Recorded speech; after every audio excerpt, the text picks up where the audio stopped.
صلی علی امامنا صلی علی محمد۔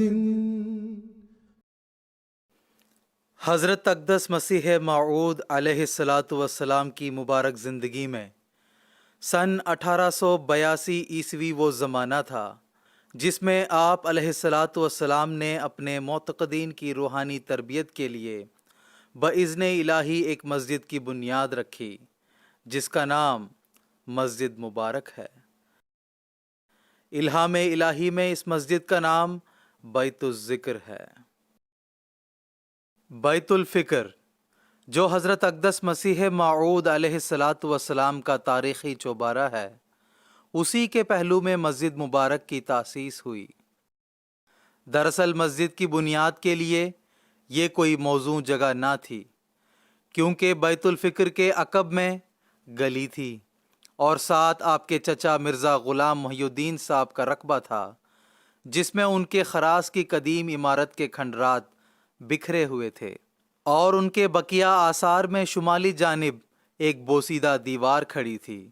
حضور علیہ الصلاۃ والسلام نے اسی دیوار اور اپنے گھر کی جنوبی دیوار پر اپنے باغ کی دیسی لکڑی سے ایک مسقف تیار کروایا۔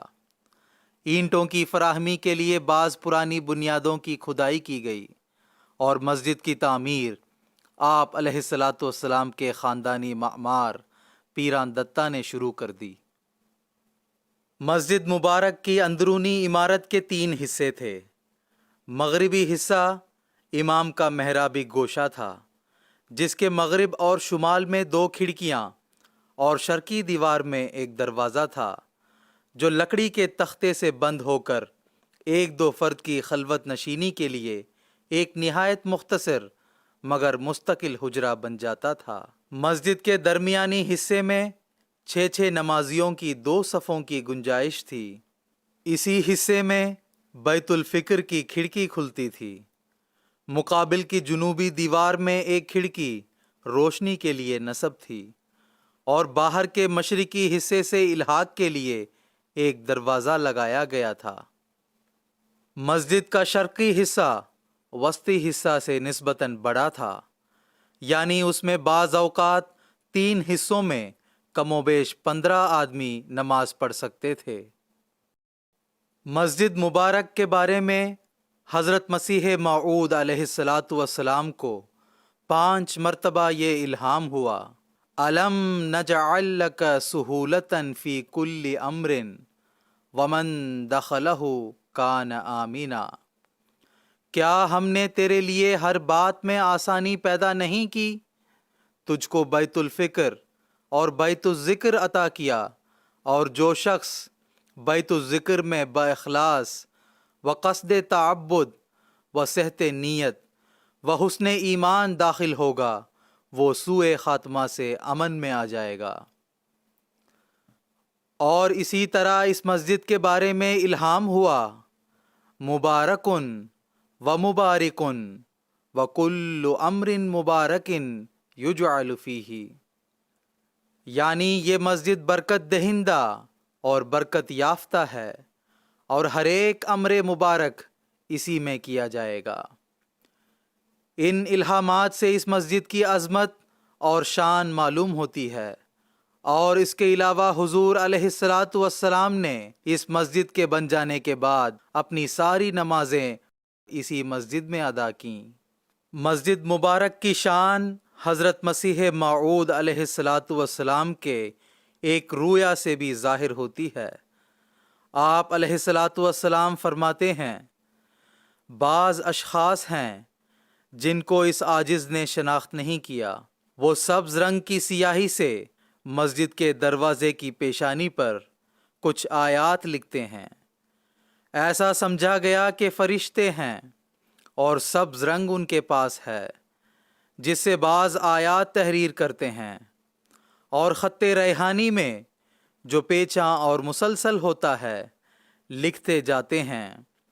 تب اس عاجز نے ان کو پڑھنا شروع کیا، جن میں سے ایک آیت یاد رہی لا راد لفضلہ۔ مسجد مبارک قادیان کی بالائی منزل بھی نہایت سادہ اور مختصر تھی۔ گوشہ امام والا حصہ چھوڑ کر باقی چھت کے چاروں کونوں پر 4 چھوٹے چھوٹے مینار تھے۔ مسجد مبارک قادیان کی چھت کے غربی حصے میں شاہ نشین بنایا گیا۔ حضور علیہ الصلاۃ والسلام اکثر بعد نماز مغرب اس مقام پر رونق افروز ہوا کرتے تھے۔ یہ پاک اور روح پرور محفل دربار شام کے پیارے نام سے یاد کی جاتی تھی۔ مسجد مبارک قادیان کو یہ شرف بھی حاصل ہے کہ سیدنا نبی پاک صلی اللہ علیہ وسلم نے امام مہدی کی صداقت کے نشان کے طور پر ماہ رمضان میں سورج اور چاند کو گرہن لگنے کی پیشگوئی فرمائی تھی۔ اس عظیم الشان نشان کو بھی حضرت اقدس مسیح موعود علیہ الصلاۃ والسلام نے اسی مسجد کی چھت پر سے مشاہدہ کیا اور دعا فرمائی۔ حضرت اقدس مسیح موعود علیہ الصلاۃ والسلام نے مسجد مبارک قادیان کی توسیع کے بابت سن 1896 عیسوی کو تعاونوا علی البر والتقوی کے عنوان پر ایک اشتہار شائع فرمایا، جس میں آپ علیہ الصلاۃ والسلام نے مسجد مبارک میں نمازیوں کے لیے جگہ کی تنگی کا ذکر فرماتے ہوئے چندے کی تحریک فرمائی۔ سن 1907 عیسوی میں حضرت میر ناصر نواب صاحب رضی اللہ تعالی عنہ کی نگرانی میں مسجد مبارک کی جنوبی طرف پہلی مرتبہ توسیع کی گئی۔ مسجد مبارک قادیان کی دوسری مرتبہ توسیع خلافت ثانیہ کے عہد میں دسمبر سن 1944 عیسوی میں ہوئی، جس سے یہ مسجد 1907 عیسوی کی عمارت سے اپنی فراخی اور کشادگی میں دوچند ہو گئی۔ اس مرتبہ تعمیر کی نگرانی کا کام حضرت صاحبزادہ مرزا بشیر احمد صاحب رضی اللہ تعالی عنہ نے سر انجام دیا۔ مسجد مبارک قادیان میں تقریباً 400 افراد نماز ادا کر سکتے ہیں۔ تقسیم ہند کے بعد سن 1991 عیسوی میں پہلی مرتبہ حضرت خلیفۃ المسیح الرابع رحمہ اللہ تعالی قادیان دارالامان تشریف لائے تھے، اور حضور رحمہ اللہ تعالی نے اس مسجد میں بھی نمازیں ادا کی ہیں۔ سن 2005 عیسوی میں جب حضرت خلیفۃ المسیح الخامس ایدہ اللہ تعالی بنصرہ العزیز قادیان تشریف لائے تو آپ کے ابتدائی عرصہ قیام کے دوران یہی مسجد مبارک آپ کی 5 وقت نمازوں کے لیے مصلی بنی رہی۔ خلافت خامسہ کے بابرکت دور میں قادیان دارالامان کے مقامات مقدسہ کے تحفظ اور رینوویشن کے حوالے سے نمایاں کام ہوا ہے۔ مسجد مبارک کی بنیادوں کو مضبوط کیا گیا، مسجد مبارک کی اندرونی چھت کی سیلنگ کی گئی اور کمکموں سے روشن کیا گیا۔ سیدنا حضرت اقدس مسیح موعود علیہ الصلاۃ والسلام نے مسجد مبارک کی مستقبل کے بارے میں فرمایا، ہمیں اللہ تعالیٰ نے دکھلایا ہے کہ اس چھوٹی مسجد یعنی مسجد مبارک سے لے کر بڑی مسجد یعنی مسجد اقصیٰ تک سب مسجد ہی مسجد ہے۔ اب مسجد مبارک قادیان کی عمارت نہایت شاندار اور عالی شان بن گئی ہے۔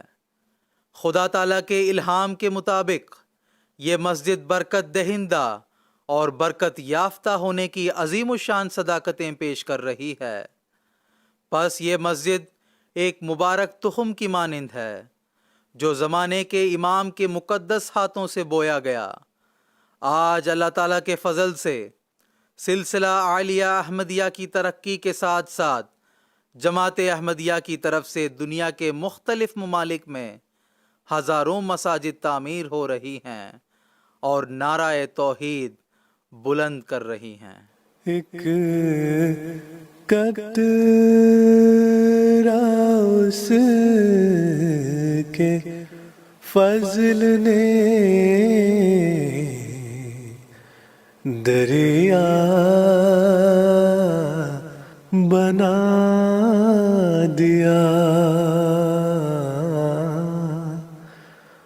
میں خاک تھا اسی نے سریا